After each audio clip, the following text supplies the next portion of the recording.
Hi, my name is Lexi. Welcome back to my channel, and today I'm going to be giving my July 2021 weight update.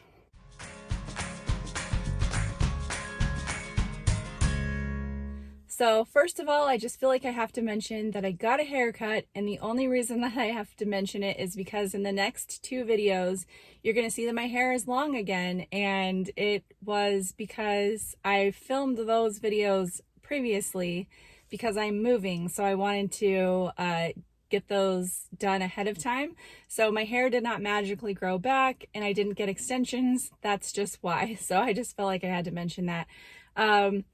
So yeah, I had to give myself a little bit of a pep talk before I did this video because basically, as far as weight loss goes for July, it didn't go so well.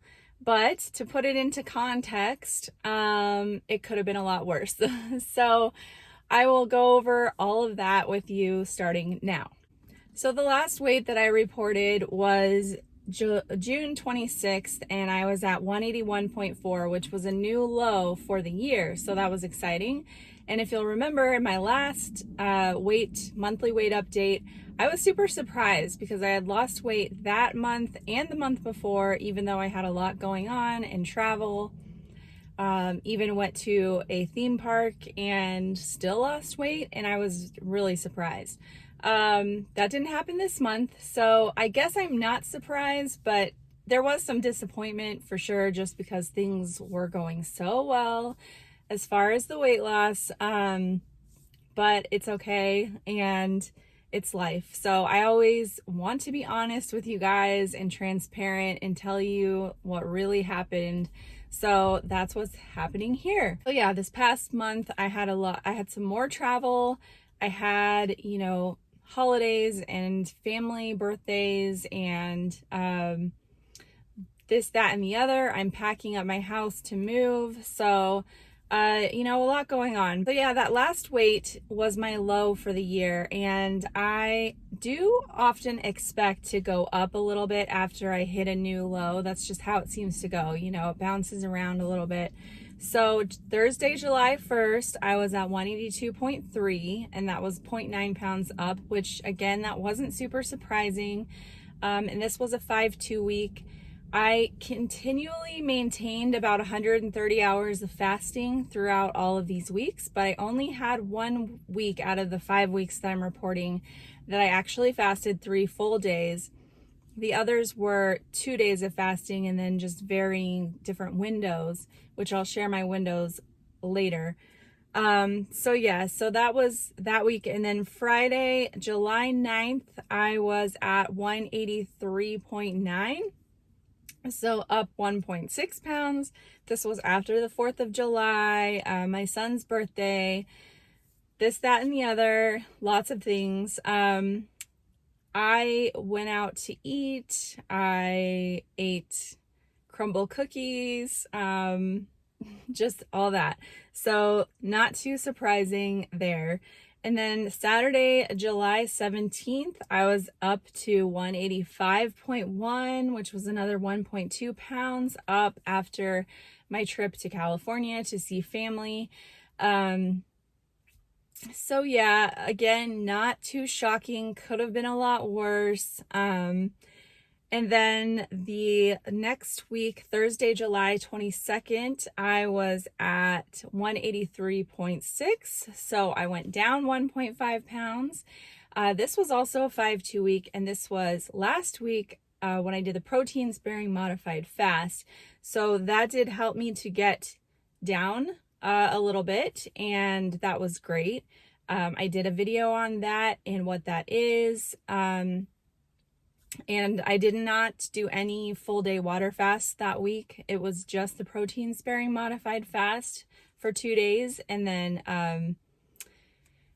I had another long weekend. So anyway, and then this Saturday, today, which is the day I'm filming, July 31st, back up to 184.4. So that's 0.8 pounds up. But the thing I have to mention about that is I am on day 3 of my cycle, and so it is definitely hormone water retention related. Had that not been the case, I would have expected to be down this week. But that's just how it is, and there's really nothing I could do about that.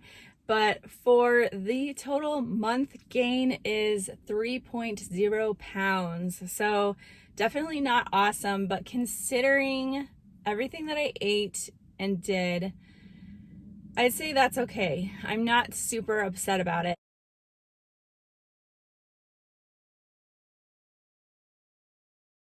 But I am aware that if things continue to trend in this direction, it would not be good. So I'm definitely going to have to be extra mindful this next month. I have a little bit more travel coming up, and that'll be my last trip, including that I have to move. So I mean, it's going to be a little crazy still, but I think I'm going to be able to kind of get back into my normal routine somewhat by the end of the month anyway. And just kind of hoping to cut back on a little bit of the excess that I've been indulging in the past month. So there will still be a little bit of that, but trying to back off. And so hopefully I really should be able to have a loss in this next month, whether or not it's big. I don't expect it to be big, but just to be going back down is what I'm hoping for. And then so I'm going to show you my Happy Scale app. In the past months, I've been showing you how it's been green. Well, it is red, fully red. You can see that the trend is now going up. So there's really no other way of saying that. It's red.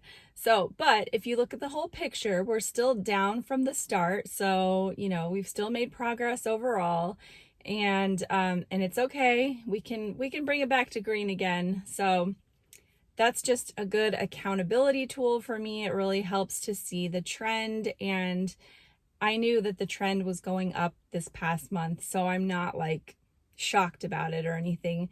It's just something that I need to be aware of and to course correct. And also I'll show you my eating windows for June, because I didn't show the entire month of June on my last update. So this was the entire month of June, my eating windows right here.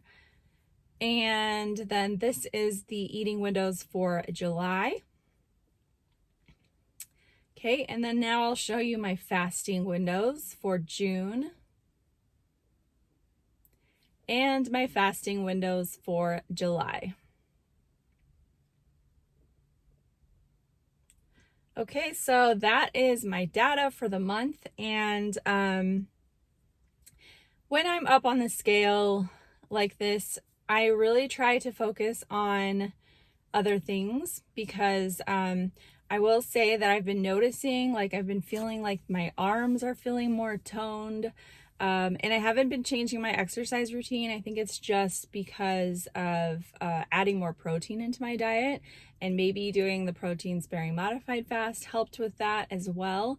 And it has to be noted that if you are, of course, building a little bit of muscle, then that will reflect negatively on the scale, in the sense that your weight might be up. And so that could be the case. I'm not going to say that I'm building a ton of muscle, because I'm not like exercising like crazy or anything like that, but that could play into it for sure.